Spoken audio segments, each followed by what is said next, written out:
महाराज जी, जैसे आजकल बहुत लोग डिप्रेशन से ग्रसित हैं, तो जैसे विज्ञान के साइंटिस्ट हैं, हम लोग आपको अध्यात्म के साइंटिस्ट मानते हैं। जी जैसे आप कहते भी आपने मन पे पीएचडी करी है, जी। तो इसीलिए समाज की कैसे सहायता हो पाए कि लोग उस शोध को तो करते ही हैं, साथ में इस शोध के साथ भी जुड़े। राधा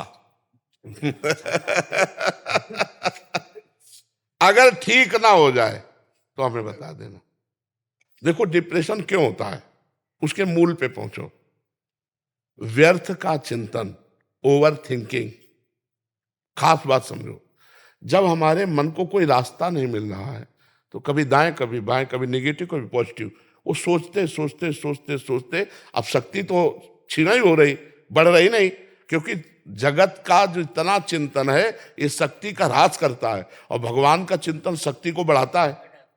तो अब भगवत चिंतन तो हो नहीं रहा, अब जागतिक चिंतन हो रहा है, शक्ति क्षीण होती चली जाती है और वो निर्णय करने की शक्ति खो बैठता है। अब वो डिप्रेशन में पहुंच गया। भय, चिंता, उद्विग्न, ये कैसे हुआ? पापाचरण से। उसका मूल है मनमानी पापाचरण, तभी वो डिप्रेशन में पहुंचा। ये सब क्यों हो रही? क्योंकि भगवान से नहीं जुड़ा है। भगवान से जुड़ा हो तो भारी से भारी विपत्ति और कष्ट में भी कि भैया शाम है तो सुबह होगी, दुख है तो सुख होगा, आज नहीं तो कल होगा। और परमात्मा आनंद से उसका जो विवेक है वो काम करता है तो डिप्रेशन में नहीं जाने देता। तो जितने, अगर हमारी बात मान लो, जितने डिप्रेशन वाले हैं कुछ दिन दवा खाओ, लेकिन हमारी दवा ले लो, राधा राधा राधा राधा, और ठीक ना हो जाए तो हमें बता देना। राधा राधा राधा विश्वास करके, भाई ये विश्वास की दवा है। ये भगवान मैं ठीक हुआ हूँ हाँ उन्हीं की दवा से। बिल्कुल बिल्कुल, विश्वास कर ले। मेरी बहुत हालत खराब थी, मैं चला ही गया था। अगर आपकी दवा ना होती तो मेडिकल साइंस की दवा से मैं ठीक होने वाला था। हाँ बिल्कुल, क्योंकि भगवान में और भगवान के नाम में अपार सामर्थ्य है, अपार सामर्थ्य। बोलो। 2 साल पहले मैं महानालायक नालायक था, एक वीडियो देखी आपकी, उसके बाद मैं महानालायक से नालायक तो हुआ हूँ अभी। लायक तो बनाओगे आप, बस ये चाहता हूँ। वैसे हमारे प्रभु के दरबार में नालायक का ही ज्यादा आदर होता है। देखो प्रभु को किसी लायकात की जरूरत नहीं और हम किसी लायक नहीं। बस ये बात जब मन में बैठ जाती है तो प्रभु का लाडला बन जाता है, और जब ये बात आती है कि मैं किसी लायक हूं तो फिर उसका गिरना शुरू हो जाता है। क्योंकि जब ये अहम आ जाता है कि मैं जितेंद्री, मैं काम विजयी, मैं क्रोध विजयी, तो फिर माया परीक्षा लेगी और परीक्षा में फेल पक्का होना है। और अगर जब ये हम पहले का ही रहे तो हमारी परीक्षा की जरूरत ही नहीं है। तो हमें लगता है हम नालायक ही भले रहता अच्छा रहेगा। हम नालायकी वाले आचरण न करें, पर हाँ, पर अंदर से हमें अनुभव होता रहे। देखो हनुमान जी महाराज इतने बड़े ज्ञानी महापुरुष हैं, भगवान हैं, विभीषण जी से क्या कह रहे हैं? असमय अधम सखा सुनो मोह पर रघुवीर, कहाँ मैं ऐसा अधम की प्रात ले जो नाम हमारा ते दिल ताहिल। और हम पर भी भगवान की कृपा है। तो यही बात है, यही दरबार दीन को आदर रीति सदा चली आई। ये दरबार भगवान का ऐसे के लिए ही है कि मैं किसी योग्य नहीं हूं तो भगवान गले लगा लेते हैं, और जिनको ये मैं योग्य हूं तो योग्यता का फल भोगो जाके, और लोगों में भगवत प्राप्ति नहीं। भगवत प्राप्ति तो ऐसे होती है। गुरुदेव ने दैन्यता और विनम्रता दो चीजें तो बहुत ही कही है, बहुत ही कही है। हम दैन्यता और विनम्रता, ये आपने जो सिखाई है ना सबको, और बच्चों में भाव आने लगे हुए हैं। तो प्रिंस बजाज जी। राधे राधे महाराज। राधे राधे महाराज जी। महाराज जी इन्होंने थोड़ा सा लंबा चौड़ा लिखा है, सारांश में कह रहे हैं कि कुछ दिन पहले विदेश में कोई यूनिवर्सिटी है, उन्होंने प्रेम पर शोध किया और एमआरआई के द्वारा मतलब उसको अलग अलग इंसानों को डाला गया। उसमें पशु के प्रति उनका प्रेम, पति पत्नी का प्रेम, माता पिता का प्रेम, मित्र से प्रेम, अनजान व्यक्ति से प्रेम, दिमाग की कौन सी नसें सक्रिय हो जाती हैं, ऐसा वाला किया। ये इसलिए कर रहे थे कि इससे उनको डिप्रेशन में गए हुए इंसानों को शोध आदि के लिए ऐसा करें। महाराज जी ये पूछना चाहते हैं कि आध्यात्मिक जगत में जिस हित यानी प्रेम की आप अक्सर चर्चा करते हैं वो इन सभी भौतिक जगत के प्रेम से भिन्न है, क्योंकि ये तो स्वतः ही आसक्ति में डालता नहीं बल्कि सभी आसक्तियों को काटने में समर्थ है। मेरा प्रश्न है कि क्या आध्यात्मिक जगत के प्रेम को भी भौतिक उपकरणों से जाना जा सकता है या नापा जा सकता है? क्या ये जानना हम आपसे पूछते हैं कि क्या इसे स्थूल शरीर कहते हैं। फिर सूक्ष्म शरीर है जिसमें मन आता है, बुद्धि आता है, चित्त आता है, अहंकार आता है, 5 ज्ञानेंद्रियां आती, 5 कर्मेंद्रियां आती। इंद्री का जो करण है, जैसे आंख, पर आंख के अंदर जो नेत्रेंद्रिय है उसको कोई उपकरण पकड़ सका है आज तक? नेत्र का एक्सरा होगा, नेत्र का ऑपरेशन होगा, लेकिन नेत्रेंद्रिय का नहीं होगा ना। ऐसे ही मन का आज तक कोई एक्सरा कर पाया? अल्ट्रासाउंड, सीटी स्कैन, एमआरआई, मन, ये मन है। बुद्धि लिखा रहा कि ये बुद्धि है। चित्त, अहंकार नहीं ना, मतलब सूक्ष्म शरीर में उपकरणों का प्रयोग नहीं है। फिर कारण शरीर, वहां की तो बात ही छोड़ दो। तीनों से परे प्रेम है तो कैसे पकड़ पाएगा? सूक्ष्म तरम, जो प्रेम की परिभाषा है, उस सूक्ष्म तरम अनुभव स्वरूपम प्रक्षण वर्धमानम कामना रहितम, कैसे उसको पकड़ पाएगा? स्थूल यंत्र प्रेम को पकड़ पाएगा? नहीं नहीं नहीं नहीं नहीं, ऐसा नहीं है। प्रेम को पकड़ने के लिए स्वयं प्रेमी होना होगा। जब तक प्रेमी नहीं बनोगे तब तक प्रेम को नहीं पकड़ पाओगे। प्रेम स्थूल सूक्ष्म कारण तीनों का राग त्यागने पर तब भगवान से प्रेम होता है। ये तो शरीरों की आसक्ति से प्रेम थोड़ी कहते हैं। शरीरों की आसक्ति है तो शरीरों की आसक्ति में जो स्थूल शरीर में प्रभाव पड़ता है वो पकड़ रहे हैं। प्रेम तो स्थूल शरीर का जो भाव है उससे परे है। जब पांचों भूले देह शुद्धि, जब देह शुद्धि का विस्मरण होता है तब प्रेम जागृत होता है। अभी तो आनंद जो मिल रहा है भक्ति का, वो आनंद कोष से मिल रहा है, अभी भगवान से थोड़ी मिल रहा है। जो भगवदानंद एक बार जागृत होगा बढ़ता ही चला जाएगा, कभी घटेगा नहीं। अभी हम थोड़ी देर भक्ति के आनंद में, फिर भोग के आनंद में, फिर संसार के आनंद, तो अभी ये आनंद कोष से मिल रहा है। हमारे अंदर 5 कोष है, विज्ञानमय कोष, अन्नमय कोष, प्राणमय कोष, मनोमय कोष, आनंदमय कोष। उसी विज्ञानमय कोष से ही तो विज्ञान है। लेकिन ये जो यहाँ से कोष हैं उस स्रोत में आजो आनंद सिंधु सुख राशि, वहां सीधे कनेक्शन हो गया। अब बढ़ता चला जाएगा, अब घटने वाला नहीं। तो अभी तो कोष से चल रहा है। तो ये मशीनों की किसी की सामर्थ्य नहीं है कि मन बुद्धि को पहचान ले। है ना मन सबके, दिखावे वैज्ञानिक कोई कि ये मन और ये बुद्धि चित्त, मन का प्रभाव स्थूल शरीर पर क्या पड़ रहा है ये पकड़ सकते हैं स्थूल शरीर में, लेकिन मन को नहीं पकड़ सकते। बुद्धि का प्रभाव क्या स्थूल शरीर पे पड़ रहा है ये पकड़ सकते हैं कि इस समय इसकी स्मृति डाउन हो रही, स्मृति उठ रही, क्योंकि स्थूल शरीर को माप रहे हैं, स्थूल शरीर की चेतना से अनुमान लगा रहे हैं, लेकिन बुद्धि को नहीं जान पाएंगे, नहीं जान पाएंगे ना। फिर भला बुद्धि से अतीत जो प्रेम है वहां कैसे पहुंच? जो प्रेम भगवान को अधीन कर लेता है वो यंत्र जान पाएंगे क्या? वो मंत्र से पता चलता है, यंत्र से नहीं, गुरु मंत्र से। प्रेम गुरु मंत्र से पता चलता है, यंत्र से नहीं। आपको कहीं अमेरिका आदि में यंत्र कहीं मिले तो बताना हमको। रिंकी उपाध्याय जी। जी राधे राधे महाराज जी, आपके चरणों में कोटि कोटि प्रणाम। गुरुदेव भगवान, इस अधम से वैष्णव अपराध बन गया और तब से जीव का चिंतन बिगड़ गया। महाराज जी, गिरने से बचाओ मेरे नाथ। नहीं, वैष्णव अपराध किससे बना है आपको पता है? जैसे ऐसे लग गया किसी, मतलब संत थे, संत के लिए लग गया कि मतलब कि ये अच्छे नहीं, किसी संत के लिए इनके अंदर विचार आ गया कि ये ठीक नहीं है। हाँ। तो इनको लगा कि अभी वैष्णव अपराध बन गया और हाँ, भजन रुक सुनो, अब सुनो, हमारा स्वभाव है, हमारा स्वभाव है गुण में आकर्षित होना और दोषों का त्याग करना। खुली बात समझो कि गुण को हम आदर देते हैं और दोषों का निरादर करते हैं। अगर हमें दोष किसी संत में दिखाई दिया कि भाई ये दोष है, तो हमारे अंदर निरादर वृत्ति आ जाएगी। हम उनका संग न करें पर जबान से निंदा न करें तो कोई वैष्णव अपराध नहीं। आप समझ रहे हो हमारी बात? अब हम जबान से जब निंदा कर देंगे तब फिर लागू हो जाएगा।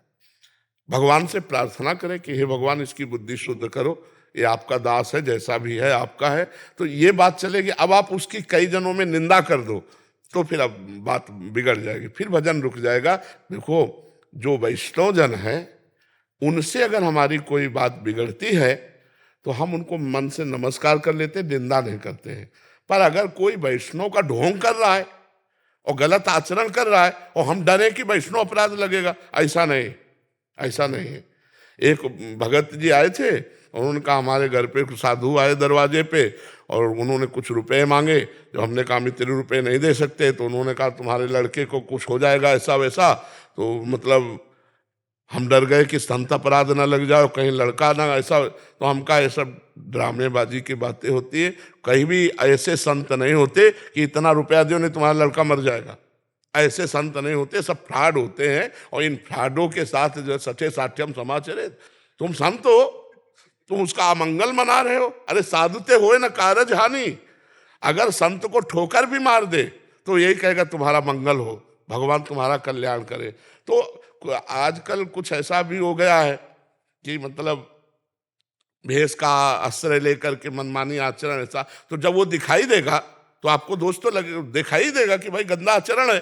तो अब हम उसकी निंदा न करें, उसको भगवान देख लेंगे। और इसको डरो मत कि वैष्णव अपराध हो गए। नाम जप करो, नाम जप करो, ऐसे कमजोर मत बनो कि ऐसा हो गया।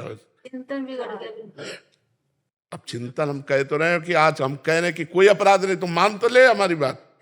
आप कह दो फिर चिंतन बिगड़ रहा है, तो फिर जब हम कह रहे हैं कि एक आदमी को 10 लोग, हम आपको दिमागी सिस्टम बताते हैं, 10 लोग तैयार हो जाओ अलग अलग, और एक आदमी को कहो क्या तुम्हारा दिमाग कुछ खराब हो रहा है। नहीं हमने क्या किया, नहीं नहीं लक्षण दिखाई देते, हमको तो दिखाई देते, चले फिर तुम आ जाओ। ये भाई हमें लगता है तुम्हारा दिमाग खराब हो रहा है। 10 आदमी उसको कहो, अगर उसको दिमाग ना खराब हो जाए तो हमें बता दे। अब वो सोचेगा कि 10 आदमी कह रहे हैं नहीं नहीं तो हमारा, हाँ आप ये हमारी दिमाग का एक सिस्टम है। अगर हम 10 बार अपने ऊपर टॉर्चर करेंगे दिमाग में ना कि ऐसा वैष्णव अपराध लग गया, वैष्णव अपराध, वो बिना वैष्णव अपराध के आप परेशान हो जाए। अच्छा वैष्णव अपराध लग गया तो हमें वैष्णव मानती हो ना, हम कह रहे कोई अपराध नहीं लग गया, प्रसन्न हो जाओ, प्रसन्न हो जाओ, किसी की निंदा मत करो, अब प्रसन्न होकर भजन करो, आनंदित हो जाओ। अगर संत सदगुरुदेव आपने भारी अपराध किया है और वो कह दे जाओ कोई अपराध नहीं, तो खत्म हो गया, क्षमा हो गया। तो अब मान लो आपकी क्षमा हो गया, भजन करो। अब निंदा स्थिति में अब ऐसे करोगी तो डिप्रेशन में पहुंच जाओगी कि वो तो वैष्णव अपराध है। अब जो कुछ कमियां होंगी वो सब लगेगा वैष्णव अपराध के कारण। घर में भी कुछ अगर एक लोटा गिर गया ना तो लगेगा हमसे वैष्णव अपराध, इसलिए हमारा लोटा टूट गया। बहुत सावधानी की जरूरत है। ये मन बड़ा सनकी दिमाग का है, इसको थोड़ा लाइन पे लगाना है। जी। विनोद कुमार जी, राधे राधे महाराज जी। महाराज जी, पिछले 3 वर्षों से देश में रहते हुए 3 घंटे और बेटे के पास विदेश में 5 घंटे आपको सुनता हूँ। गुरुदेव, आपके प्रति मेरे मन में अपार आदर और अपनापन है। गुरुदेव, भगवान गीता के 7वें अध्याय में 7वें श्लोक में भगवान कहते हैं कि मत्तः परतरम नान्यत किंचिदस्ति धनंजय। महाराज जी, मेरे अलावा दूसरा कोई कारण नहीं है। बहुत संकोच और आदर के साथ दास पूछना चाहता है कि जब कोई दूसरा नहीं है तो अपनी पूज्य श्री राधा जी और क्या लाल जी, वही राधा जी और वही लाल जी। हाँ, रसोया परमानंद एक एव दुधा सदा, श्री राधा कृष्ण रूपाभ्याम तस्से तस्मै नमो नमः। जो परमानंद में रस तत्व है वही 2 रूप धारण करके प्रिया प्रीतम के रूप में खेल रहा है, और वही बहुत रूप धारण करके स्त्री पुरुष जड़ चैतन्य के रूप में खेल रहा। मत्ता परतरम नान्यत किंचित अस्ति धनंजय, मेरे सिवा किंचन मात्र कुछ और नहीं है। पर ये अनुभव करना होगा। जैसे हमने ये पढ़ लिया, ये याद कर लिया, पर हमको स्त्री स्त्री दिखाई देती है, पुरुष पुरुष दिखाई देता है, अच्छा अच्छा दिखाई देता है, बुरा बुरा दिखाई देता है। अब हमको साधना के द्वारा ये दृष्टि प्राप्त करनी होगी कि संपूर्ण सृष्टि श्री भगवान ही बने हुए हैं। अब जब तक ये दृष्टि नहीं होगी तब तक हमें दुख होगा, बुरा मिलने पर, अच्छा मिलने पर सुख होगा, ये सब बना रहेगा। तो वो ज्ञान किस काम का जिससे हम द्वंद्व ना मिटा पाए, दुख ना मिटा पाए। ज्ञान तो वही जो प्रयोग में आ जाए। ज्ञान तो सबको है लेकिन प्रयोग नहीं है ना। शरीर में दुख आया तो बिललाने लगे, विपत्ति आई तो हाय हाय करने लगे, तो फिर ज्ञान किस बात का। मृत्यु का अवसर आने पर भी मुस्कुराहट ना मिटे तब तो ज्ञान समझ में आया नहीं। अब सब में भगवान है तो यहाँ भी भगवान है। जब किंचन मात्र कोई ऐसी जगह नहीं जहाँ भगवान हो तो यहाँ भी भगवान है ना। जब सब भगवान हैं, समझो, तो फिर ये क्या है? खत्म खेल हो गया, जीवन मुक्त हो गया। तो हमें अभी ज्ञान केवल पढ़ लिख कर है, अनुभव वाला ज्ञान तो है नहीं ना। जब अनुभव वाला ज्ञान आएगा तब जीवन मुक्त महापुरुष हो जाएगा। इसीलिए भगवान ने कहा, बहु नाम जन्मनावन्ते ज्ञानवान माम प्रपद्यते वासुदेवास साधना। बहुत जन्मों की साधना के बाद ये ज्ञान प्राप्त होता है कि सारा जगत भगवान का स्वरूप है। जैसे गोस्वामी जी को ज्ञान प्राप्त हुआ, सिय राम मैं सब जग जानी, करूं प्रणाम जोरी जुग पानी। सब सिया राम विराजमान है। अब अपने तो ऐसा नहीं देख पा रहे, तो इसलिए ज्ञानी पुरुष देखता है। जैसे उपनिषद तत्वदर्शी महापुरुष, सर्वम खलमिदम ब्रह्म, सब ब्रह्म है। लेकिन ऐसा अनुभव होना ये जीवन मुक्त बात है। और ऐसा केवल ज्ञान होना, इससे जीवन मुक्त नहीं हो जाएगा। ज्ञान का मतलब हमें जानकारी हो गई, लेकिन अनुभव नहीं है। स्त्री स्त्री दिखाई देती, पुरुष पुरुष दिखाई देता, जड़ चैतन्य, अच्छा बुरा सब। और भगवान आदेश कर रहे हैं, विद्या विनय संपन्ने ब्राह्मणे गविहस्तनी स्वनीचैव स्वपाके च पंडितास। हाँ, जो कुत्ते में, चांडाल में, हाथी में, गौ में, विद्या विनय संपन्न ब्राह्मण में एक ही परमात्मा को देखता है, वही पंडित है, वही ज्ञानी है। भगवान ऐसा कह रहे हैं। तो हम खूब नाम जप करें, अच्छे आचरण करें, शास्त्रों का स्वाध्याय करें और परोपकार करें। परोपकार की भावना से हृदय बहुत जल्दी पवित्र हो जाता है। और पवित्र हृदय में ही ज्ञान स्फुरित होता है, पवित्र हृदय में ही वैराग्य होता है, पवित्र हृदय में ही प्रेम होता है। और जहाँ मनमानी आचरण है तो प्रवचन भले हो जाए, लेकिन अनुभव नहीं होगा। और अनुभव के बिना फिर प्रवचन किस काम का है? नहीं। तो ज्ञान वही जो प्रयोग में आ जाए। प्रयोग तभी जब भजन होगा, भजन तभी जब आचरण और भोजन शुद्ध होगा। आचरण भोजन शुद्ध होगा तो भजन होगा, भजन होगा तो बल आएगा, बल आएगा तो काम क्रोध से लड़ पाओगे, काम क्रोध से विजयी हुए तो ज्ञानी हो गए, भगत हो गए, प्रेमी हो गए, सब हो गए। फिर सब जगह भगवान नजर आएंगे। गुरुदेव, नाम जप की क्रांति की है आपने। नाम जप का इतना प्रसार जो भाई जी पहले हम बचपन से पढ़ते थे, और वो जो इतना किया है आपने, एक क्रांति हो गई है। सब नाम जप में लगे हुए हैं लोग, जो है, जो भी आपके अनुयायी है, वो नाम जप ही प्रथम है, मुख्य है, उसी से ज्ञान आएगा। गुरुदेव, आप जो कहते हैं तो नाम जप का आशीर्वाद दे, हम नाम जप और नहीं, खूब सब नाम जप करें हृदय से, चाहे जैसी शरीर की परिस्थिति हो। इसीलिए हम समय देते हैं। 1-1.5 लाख आदमी था आज तो गुरुदेव, इतनी भीड़ आज। हाँ, रात भर जगे हम। अब आप सोचो सर्दी का समय, लोग रजाई से निकलना नहीं चाहते, छोटे छोटे बच्चे माई सब रोड में खड़े हैं। अब हम कह दें कि हम आराम करें, कैसे हमें आराम आ जाएगी? आराम तो तभी है जब भगवान हमारे हृदय में ना। तो ये बड़ा सब रूपों में भगवान के दर्शन करते हैं। हाँ, ये जरूर है कि प्रारब्ध बहुत बुरा आया, किडनी फेल कर दी, अब शरीर की स्थिति नहीं है ऐसी, पर फिर भी। अच्छा, हम ये सोच रहे हैं कि जैसे हमें पता है कि बेईमान नौकर भागेगा, तो जितना काम करवा लो, ले तो भागेगा कि नहीं भागेगा? ऐसे मुझे पता है ये शरीर छूटेगा। तो इससे जितना काम करो, जितना जगत मंगल हो जाए, जय दिन जिए जगत मंगल हो जाए। हमारा भजन, हमारी साधना, हमारी श्वास श्वास हमारे जन समुदाय के लिए। देव, आपका वो जो युवाओं में वो चीज आई है ना, एकदम क्रांति, राधा नाम को लेके भगवान के प्रति, मतलब एकदम से समर्पण, गंदे आचरण छोड़ना, खान पीन छोड़ना, दारूबाजी, मतलब जो करते हैं ना बच्चे, वो छोड़ना। मेरे साथ के खुद जो 2-3 लोग थे, हमने उनको समझाया कि भाई ये सब चीज सही नहीं है, तो उन्होंने छोड़ा है। आपका केवल वीडियो दिखा के, आपके जो प्रवचन हैं, आपकी जो बातें हैं सर, गुरुदेव महाराज, मैं तो इतना धन्य हो गया हूँ कि मेरी 2 बच्चियां, मेरे घर में सारे लोग आपको बहुत अच्छे से मानते हैं, पूजते हैं और कहते हैं कि सबका भगवान मंगल करे, सबका। वास्तव में क्रांति की है, वास्तव में क्रांति, नाम क्रांति। तो हमें लगता है ना, आज तक कभी जिंदगी में कहीं प्यार नहीं मिला, तो भगवान ने अंतिम समय प्यार ही प्यार दिला दिया। देखो, लोग सब इतने प्यार ही तो कर रहे हैं, भगवान के जन है, तो भगवान ने अंतिम फिल्म संभालने के लिए ये लीला की है।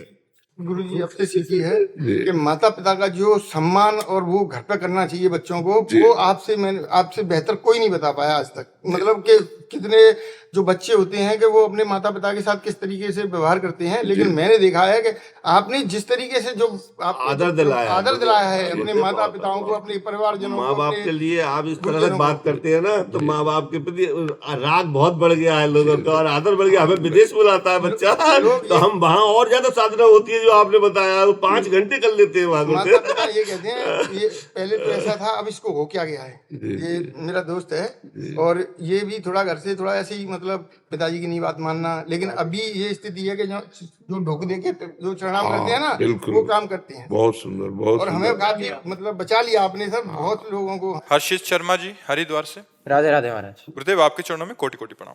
महर्षि आपके द्वारा सत्संग में कई बार और कई प्रकार से समझाने के बाद भी कि गुरु और हरि दो नहीं है, मेरी आसक्ति गुरुदेव के प्रति ही है और श्री जी या ठाकुर जी के प्रति कोई भी भाव नहीं है, लेकिन ऐसी स्थिति होने पर भी गुरु आज्ञा में बार बार परास्त हो जाता हूँ। इस स्थिति में ना इधर का हूँ ना उधर का हूँ। नहीं, ये तो बहुत सुंदर बात होती है कि गुरु गोविंद दो खड़े काके लागों पाए, तो बलिहारी गुरु आपने, पहले हमारे गुरुदेव, दूसरे नंबर पर इष्ट देव, पहले गुरुदेव।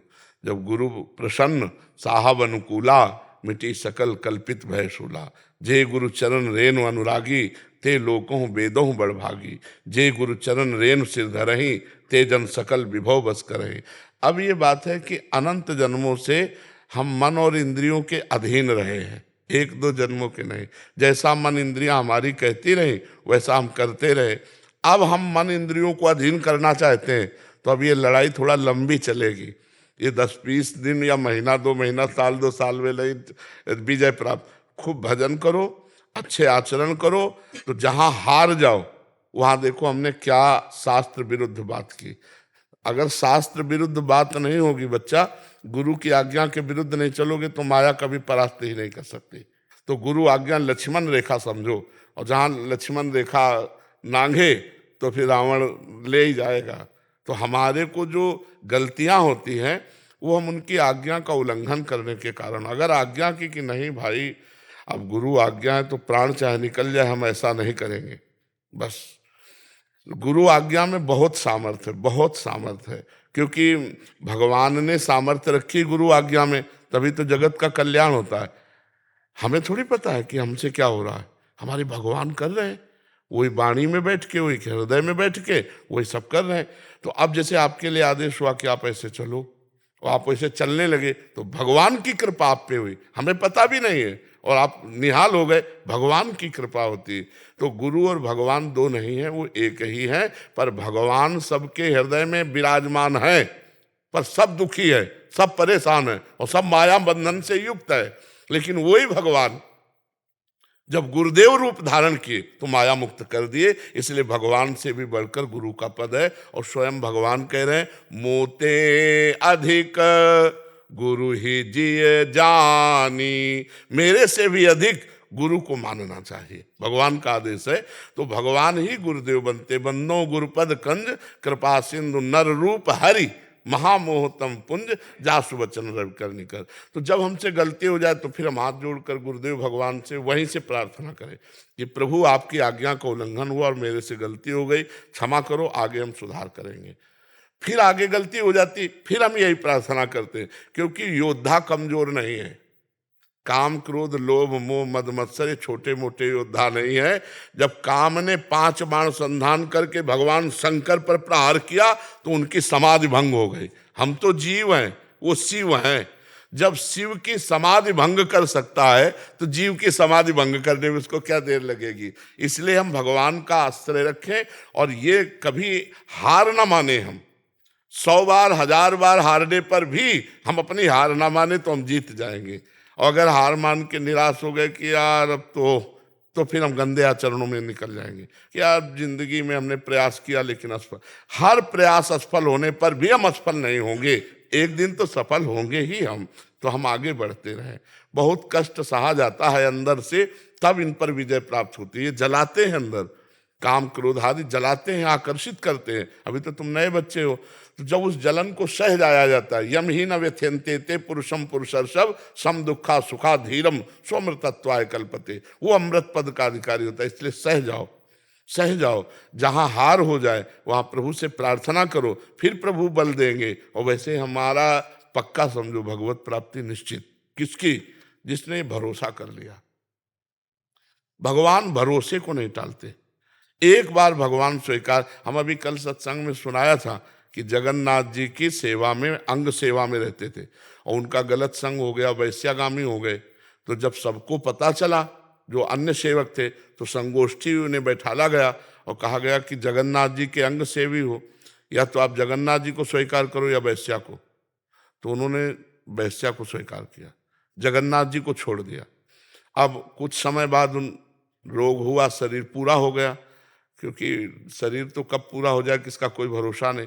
तो जगन्नाथ जी ने स्वप्न में अपने पार्षदों से कहा कि उसकी अंत्येष्टि क्रिया करो जैसे हमारे पार्षदों की होती।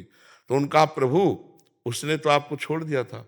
तो कहा उसका स्वभाव वो छोड़ सकता है, मेरा स्वभाव छोड़ने का नहीं है। जगन्नाथ जी ने उसको परम पद दिया। थोड़े दिन अंग सेवा की और वैश्या, कितना मलिन काम, लेकिन जगन्नाथ भगवान जिसे स्वीकार करते हैं उसे छोड़ते नहीं। तो अब ये हम कैसे जाने कि भगवान ने हमें स्वीकार किया है? अगर भगवान ने स्वीकार ना किया होता तो साधु समागम न मिलता। अब मोहि भा भरोस हनुमंता, बिनु हरि कृपा। हाँ, हमें संत समागम मिला तो इसका मतलब है भगवान ने मुझे स्वीकार किया है। जब द्रवहि दीन दयालु राघव तो साधु संगति पाइए। तो वृंदावन में बैठकर संत समागम कर रहे हो, इसका मतलब भगवान आप पर प्रसन्न है, भगवान ने आपको स्वीकार कर लिया है। जितना बने खूब नाम जप करो, जितना बने लड़ाई लड़ो, जहां फेल हो जाओ वहां ऐसे हो जाओ कि देख लो प्रभु हमारी सामर्थ्य नहीं, अब सामर्थ्य दो तो हम इसको पछाड़े, और नहीं दोगे तो हम ऐसे ही बने रहेंगे, लेकिन कहाएंगे आपके। इस पे संशय नहीं होगा। हम नीच हैं, अधम हैं, पतित हैं, पर हे नाथ हम कहाएंगे आपके। हाँ, हूँ कहावत सब कहत, राम सहित उपहास, स्वामी सीता नाथ सो सेवक तुलसीदास। तुलसीदास जी करे, सब लोग कहते हैं कि तुलसी राम का, और हम भी ठसक से कहते हैं राम का। अब महाराज आप देख लो, हमको कैसा बनाना है वो आप देख लो। अगर हमें कामी बना के आप राजी हो तो हम राजी हैं महाराज, और अगर आप ना चाहो तो काम हमको अटैक कैसे कर सकता है?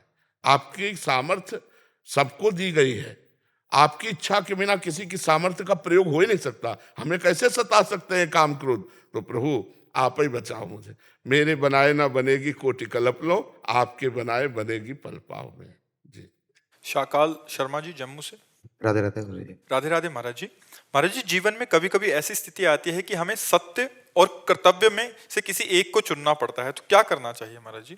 सत्य और कर्तव्य। तो असत्य कौन सा कर्तव्य होता है? कर्तव्य भी असत्य होता है क्या? कभी कभी कुछ ऐसा करना पड़ता है कि हमें पता है कि वो सत्य नहीं है, लेकिन वो करना पड़ रहा। ऐसा कौन सा कर्तव्य हो सकता है? अरे बड़े हैं या कोई है, कुछ करने के लिए बोल रहे हैं, हमें पता है कि वो है गलत, लेकिन करना पड़ता है। वैसे ठीक आपकी तरह एक ऑफिसर यहाँ बोला था और दहाड़ के बोला था, तुमका सस्पेंड कर दिए जाओगे, बोले 3 बार हो चुके हैं। कह रहा था कि अब चाहे कुछ हो जाए, मैं जिसे असत्य जानता हूं नहीं करूंगा। और आपका प्रवचन जब से सुना तब से हमारी हट हुई है, और उसने कहा कि अब मुझे चिंता नहीं, कुछ भी मैं असत्य नहीं करूंगा। जिसे असत्य जानता हूं, हमका सस्पेंड कर दिए जाओगे। तो कहा 3 बार हो चुका हो। तो भाई असत्य तो असत्य ही है, वो कर्तव्य नहीं हो सकता। कभी असत्य कर्तव्य नहीं हो सकता। मान लो आपके द्वारा पता है कि वो निर्दोष है, लेकिन उसे फंसाना है, क्या ये कर्तव्य हो सकता है? आपके द्वारा पता है कि ये लेना धन गलत है और आप ले रहे हो और ऊपर भेज रहे हो, तो क्या ये कर्तव्य है? कर्तव्य कभी असत्य नहीं हो सकता। हमें तो नहीं समझ में आता कि कर्तव्य सत्य हो। अपने कर्तव्य का पालन करने वाला भगवान की प्राप्ति करता है। कर्तव्य ही परम धर्म है, कर्तव्य ही परम सत्य है। पर हम असत्य को कर्तव्य कैसे कर सकते हैं? अगर धर्म से चलोगे तो प्रारब्ध भी होगा तो बच जाओगे, और अधर्म से चलोगे तो नष्ट हो जाओगे। तो हमें ऐसा नहीं लगता कि अधर्म कभी कर्तव्य हो सकता है, हमें नहीं लगता। आप हमको अगर व्यक्त करके बताएं तो हम आपसे ही पूछ लेंगे क्या ये कर्तव्य है। जैसे कि माता पिता ने ही कोई काम बोल दिया या कुछ ऐसा कह दिया कि ये करना ही करना है, मेरे लिए तो वो करते हुए उन्होंने कहा ये नहीं तो उसमें नहीं नहीं नहीं, प्रहलाद जी को विरोध करना पड़ा जब हरि की निंदा कर दी कि हरि का चिंतन न करो, हरि का भजन छोड़ दो, ये वो हमारा शत्रु है। तो पहले पिताश्री कह के बात करते थे, फिर प्रहलाद जी ने दैत्यराज कह के बात किया। तजेव पिता प्रहलाद विभीषण बंधु भरत महतारी, गुरु बल तजेव कंत ब्रज बनितन भेमुद मंगलकारी। भेमुद मंगलकारी, मंगल करने वाले बन गए वो सबका। ऐसा थोड़ी कि हमको गुरु गलत आज्ञा दे तो हम कर दे, हमको पिता गलत आज्ञा दे तो हम कर दे। भरत जी जैसे महाप्रेमी, प्रेम के अवतार भरत जी हैं, जब आके ननिहाल से पहले पैर, और जब ये सुना कि मेरे को निमित्त बनाकर भगवान को नंगे पैर 14 वर्ष का वनवास, तो मां ने कहा पापिनी आज के बाद कभी तेरा मुख नहीं देखूंगा और कभी तुझे मां नहीं कहूंगा। भगवान के अवतार हैं राम लक्ष्मण भरत शत्रुघ्न, जीवन में कभी कई का मुख नहीं देखा और कभी मां नहीं कहा भरत जी ने। तो ऐसा नहीं है कि अधर्म और असत्य को हम कर्तव्य मान ले, वो चाहे पिता बोले चाहे गुरु ने मना किया ना, शुक्राचार्य जी ने मना किया ना कि वामन भगवान है, इनको 3 पग क्या दोगे, तुम जानते हो ये तुम्हारा सर्वस्व छीन लेंगे, मना कर दिया मत दो। लेकिन बलि जी ने नहीं माना, गुरु आज्ञा नहीं मानी और भगवान को दिया। और भगवान ने जब आज्ञा की तो गुरु ने यज्ञ पूरी कराई। आज भी उनके साथ है रसातल में, आज भी भगवान विराजमान है वामन रूप से, और गुरु शुक्राचार्य जी भी वहीं विराजमान है। तो हम असत्य को तो नहीं मान सकते। और जी इसमें ऐसा लगता है मुझे कि जो अपना मन है ये कई बार ऐसा क्रिया करवाना होता है तो संकल्प करवाता है कि ये कर्तव्य है। हाँ, ऐसा मान सकते हैं कि हमारी बुद्धि सही निर्णय नहीं कर पाती, जी सही नहीं कर पाती, लेकिन असत्य कभी कर्तव्य नहीं हो सकता, और कर्तव्य करने वाला कभी निराश उदास हताश नहीं हो सकता। हम ये मान सकते हैं कि अर्थ अव्यवस्था हो सकती है, लेकिन वो अंदर से बहुत बलवान और बहुत ही प्रसन्न मुद्रा में रहेगा, क्योंकि वो कर्तव्य का पालन करने वाला है। कहीं भी हो कर्तव्य को समझना पड़ेगा। हाँ, कर्तव्य को अगर असत्य को कर्तव्य मान लिया जाए तब तो बहुत ही गड़बड़ हो जाएगा। ऐसा अपने से बड़े हैं तो जो हमें पद मिला, जो कर्तव्य मिला, यद्यपि कर्तव्य वाले को कोई साथ नहीं देगा पर भगवान साथ देता है, और जब भगवान साथ देता है तो विजय उसी की होती है, पक्का मानो। पर कर्तव्य पे चलना है कठिन, कर्तव्य पे चलना है कठिन। असत्य पे चलना सुखद लगेगा, कर्तव्य पे चलना कठिन लगेगा, लेकिन असत्य वाला दुख में फंसेगा और कर्तव्य वाला दुखों को नांगकर सुख में पहुंच जाएगा। अपने कर्तव्य का धर्म पूर्वक पालन करने वाला भगवान का भक्त ही कहा जाता है, क्योंकि भगवान धर्म स्वरूप है, धर्म स्वरूप भगवान ही तो है। तो इसलिए कर्तव्य का निर्णय ठीक करो। असत्य कभी कर्तव्य नहीं हो सकता और कर्तव्य कभी असत्य नहीं हो सकता। कर्तव्य तो भगवान का स्वरूप है। आप जो भी जिस पद में जहां भी हैं, आपको बताया गया कि आपका क्या कर्तव्य है। देखो बड़े बड़े जो ऑफिसर जन हैं उनको शपथ खवाई जाती है, जो बड़े बड़े पदाधिकारी हैं, एमएलए हैं, सांसद हैं, जो शपथ नहीं ना बोले आज उनकी शपथ, मंत्री जी की शपथ, तो वो आपको शपथ खवा करके दी जा रही। उस कर्तव्य पे चलिए तो आपकी साधना बन जाएगी, समाज सेवा साधना बन जाएगी, वही भगवान की प्राप्ति का हेतु करा देगी। लेकिन अपने कर्तव्य पे चलना बड़ा कठिन है, क्योंकि फिर विलासिता रुक जाएगी। सरकार पेमेंट देती होगी है तो बस उसी से जीवन चलाना चाहिए, जितना वो सब समाज सेवा में। पर ऐसा कहाँ हो, कर्तव्य कोई बिरला ही करता होगा, करते होंगे क्योंकि सत्य भी है तो कहीं करते होंगे। लेकिन जैसे कभी कभी पकड़ में आते हैं कि उनके यहाँ इतना करोड़ रुपया निकला, इतना, तो सरकार का दिया हुआ तो नहीं है पेमेंट, तो कहीं ना कहीं भ्रष्टाचार महाराज जी चरम सीमा पे है महाराज जी। हाँ, तो फिर अब क्या, फिर वो कर्तव्य थोड़ी होता है, वो तो फिर मतलब सब ऐसे ही है, खाओ पियो मर जाओ पशु पक्षी की तरह। मनुष्य जीवन का जो लाभ है वो तो नहीं मिल पाएगा ना। लेकिन इसे कर्तव्य नहीं कहते। कर्तव्य तो कहते हैं कि सरकार के पैसे से जैसे आपको पेमेंट मिलती है, उसी से पानी पियो, उसी से भोजन पाओ और अपना पेट्रोल लगा के जाओ, और फिर वहां काम करवाओ। कोई किसी ने बोला कि हम करते हैं, बट कह रहे एक रीत बन गई है, उस रीति को कैसे तोड़ा हाँ, जाए? भ्रष्टाचार की रीति होती है, सत्य की कोई रीति नहीं है, भ्रष्टाचार की रीति होती है। बहुत ऐसा होता है महाराज। अब इन चीजों को तो हम धर्म नहीं मान सकते ना, सत्य तो नहीं मान सकते ना, इनको करे कोई भी करे। महाराज जी, उस पैसे से जो व्यक्तिगत जिसने लिया है उसका अहित होगा जीवन में उसके। अब हम तो है नहीं ना उनके पास, जीवन में वो कभी शांत नहीं हो सकता, कभी प्रसन्न नहीं हो सकता, कभी उद्वेग रहित नहीं हो सकता। तो उसके अंदर का विषय, बाहर तो उसको गाड़ी दिख रही है, बंगला दिख रहा है दूसरों। हाँ, और अभी तो ब्याज है, मूल तो आगे मिलेगा ना। भगवान ने किस लिए तुम्हें भेजा था, क्या कर दिया तुम्हें, उसका भी तो दंड मिलेगा। महाराज जी, मानसिक चिंताएं जो होती हैं, क्लेश होते हैं, ये भी दंड का आचरण का परिणाम होता है। भले प्रकट में नहीं दिख रहा, बट ये जो मानसिक चिंताएं हो रही हैं, क्लेश बिल्कुल हो रहे हैं, हमारी गलतियों का परिणाम ब्याज ही है, मूल तो दंड मिलेगा। भय, चिंता, शोक, उद्विग्नता, ये सब उसी का परिणाम होते हैं, उसी का परिणाम होते हैं। और बड़ी दुर्दशा होती है, बड़ी दुर्दशा, चाहे वो न्यायाधीश हो, चाहे कोई भी पदाधिकारी हो, यदि आप अपने कर्तव्य का पालन नहीं करते तो शोकित, चिंतित, परेशान एकदम। अगर बुद्धि शुद्ध करनी तो नाम जप करे, भजन करे, तभी बुद्धि शुद्ध होगी। रुपया से शांति नहीं मिलती, रुपया से आनंद नहीं मिलता, रुपया से सदगति नहीं होती। विमान थोड़ी खरीद लोगे जहां भगवान के यहाँ जाना है। तो रुपया धर्म पूर्वक कमाओ। देखो हमारे यहाँ 4 पुरुषार्थ हैं, धर्म, अर्थ, काम, मोक्ष। तो धर्म पहले है, अर्थ लेने के पहले देखो ये तुम्हारा धर्म है कि नहीं। अगर वो अधर्म युक्त है तो भाई हम नहीं लेंगे। बड़ी बड़ी बड़ी मतलब व्यवस्थाएं हैं। ऐसा नहीं कि धर्मात्मा पुरुष गरीब होता है। चक्रवर्ती सम्राट महाराज अम्बरीश हैं, धर्मात्मा है।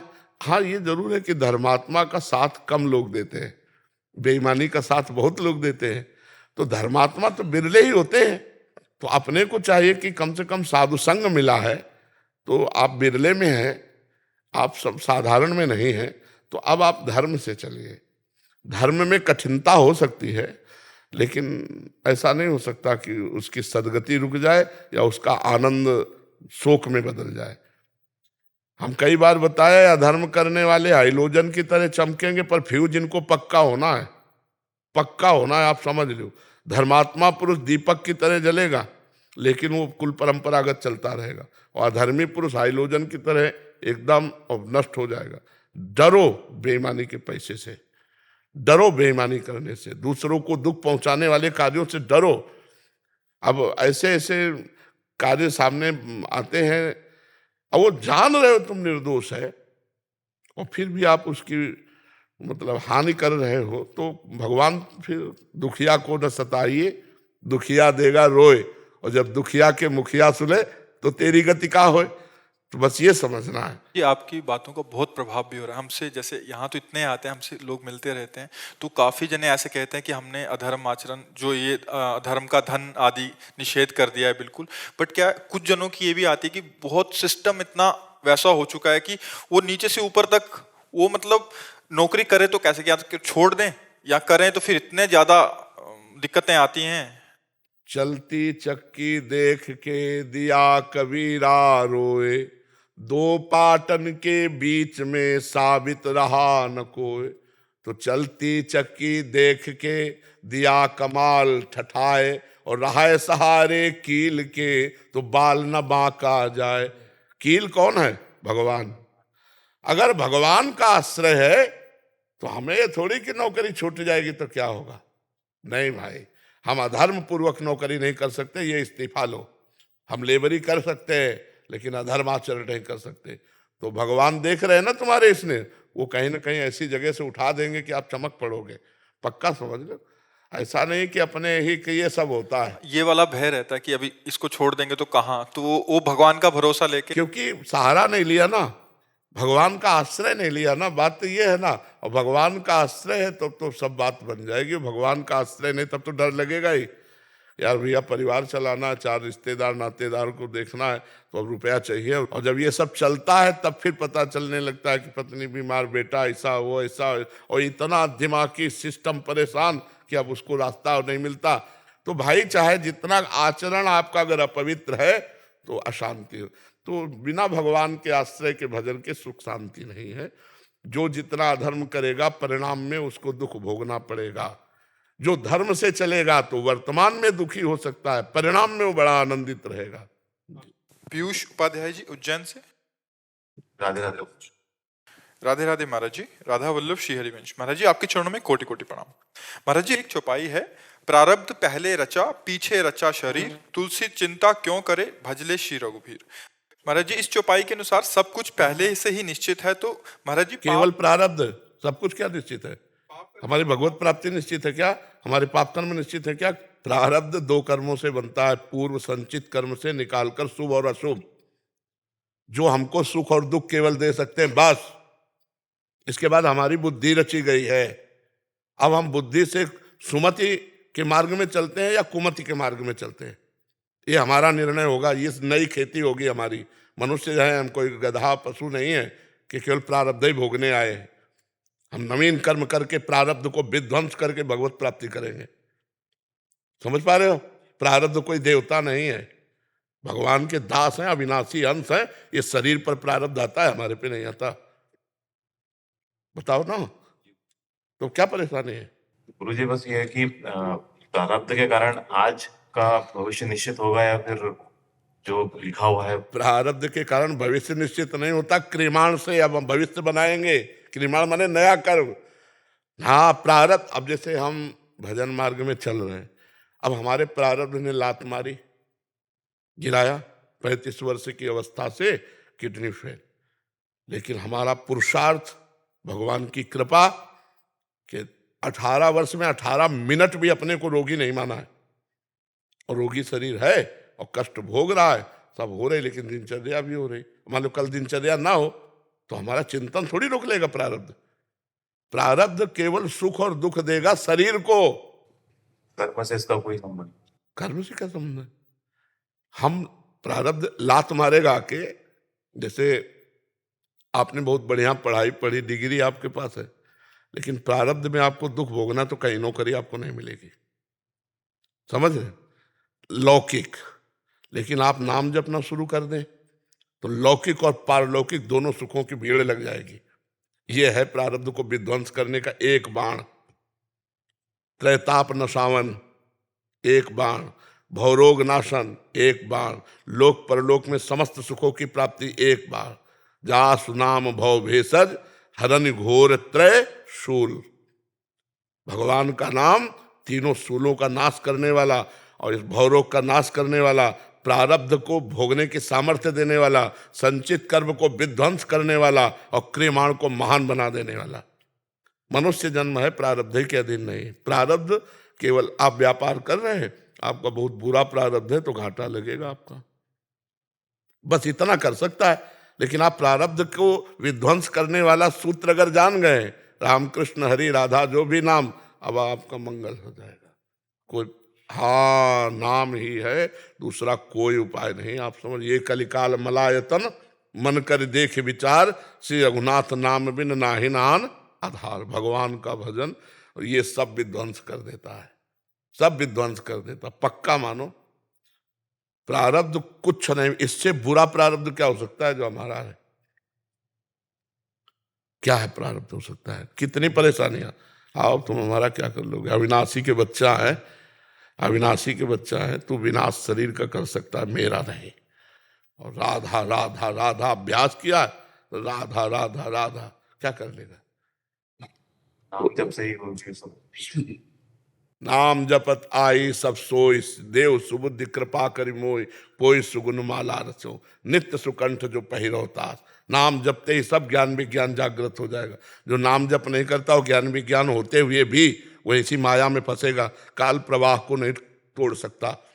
जड़ चेतन की ग्रंथ का भेदन करने वाला ज्ञान नाम से होता है। राम नहीं कह पाते थे, मरा मरा कहे तो ब्रह्म ऋषि हो गए।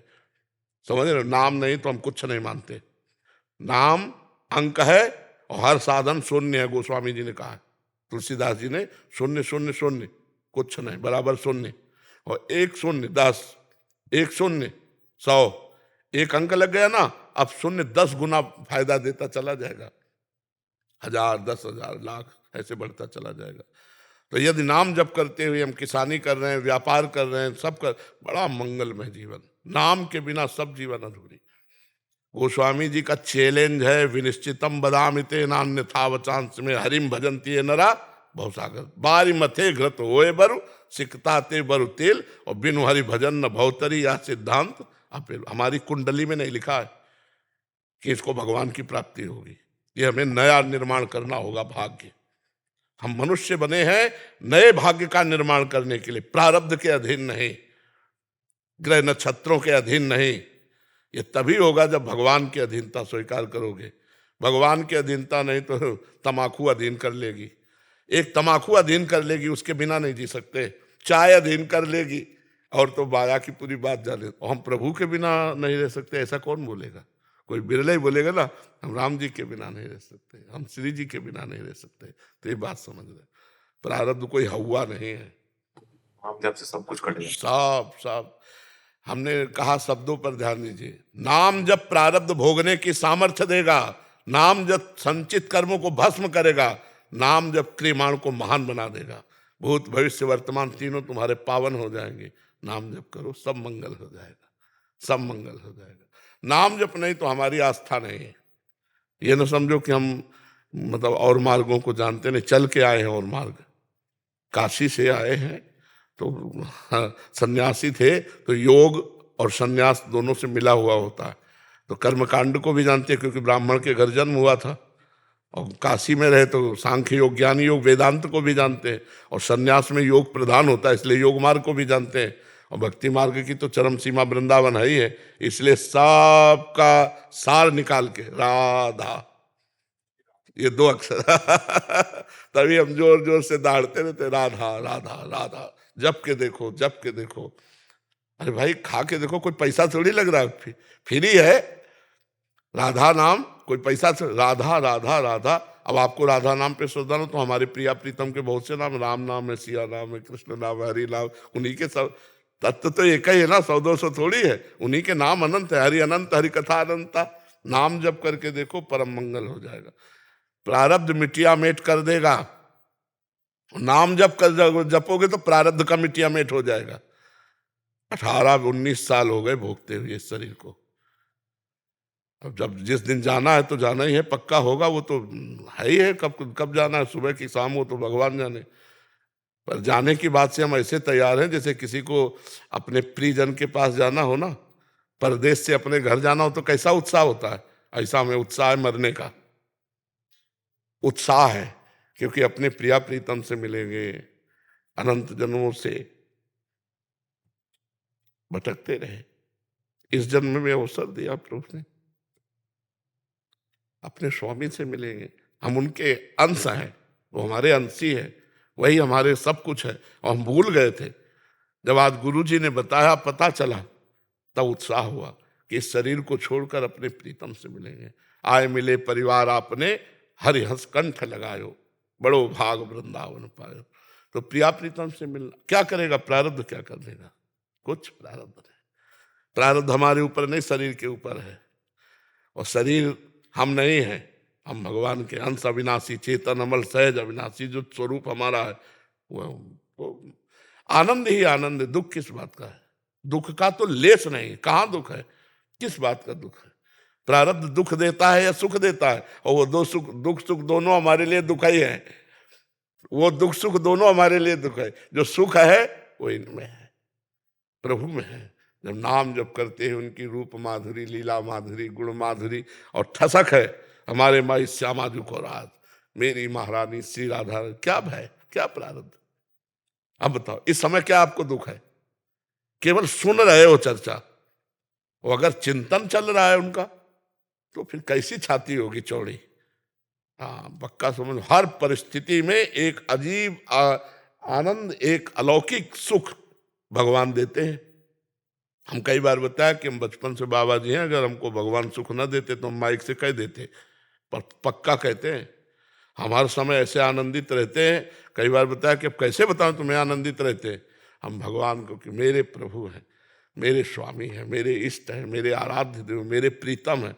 और जाना है तुमको भी, हमको भी, सबको भी। इसका नाम मृत्यु लोक है। और कुछ साथ नहीं जाना तो तुम्हारा घाटा हो गया, हमारा मुनाफा हो गया। अगर भजन नहीं किया तो तुम्हारा घाटा कुछ नहीं लेके जाओगे, और अगर भजन कर लिया तो वो साथ लेके जाओगे, तो आनंद रहेगा। आपको जैसे अमेरिका जाना हो, पास आपके पास हो, और वहाँ रिश्ता आपका समझ में कि हमारे संबंधी रह रहे हैं, वास की व्यवस्था हो, और जेब में खूब रुपया हो, और आपको कोई परेशानी होगी क्या? और एकदम अमेरिका जाना पड़े, ना पास है, ना रुपया है, ना परिचय, तो घबराहट पैदा हो जाएगी।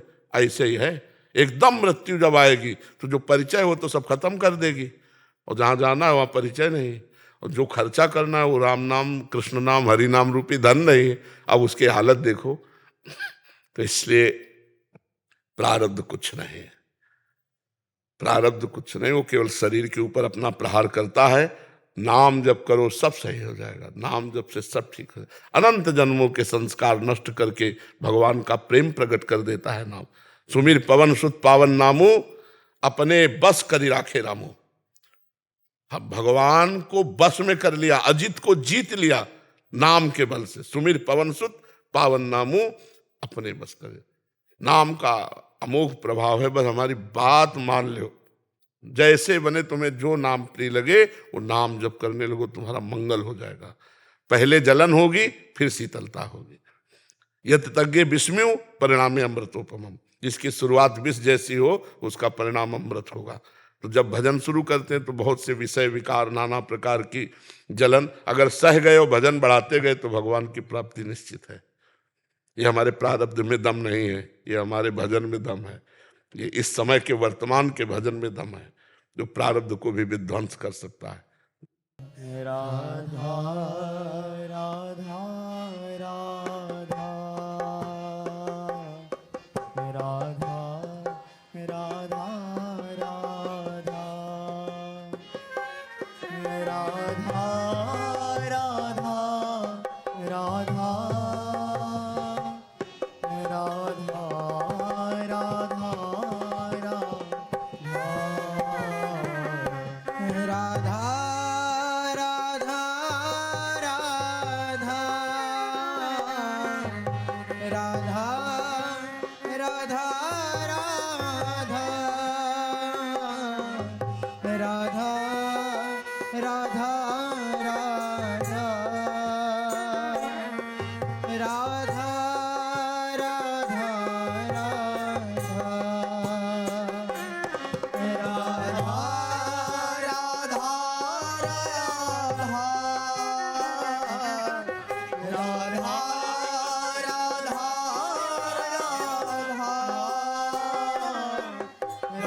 राधा राधा राधा राधा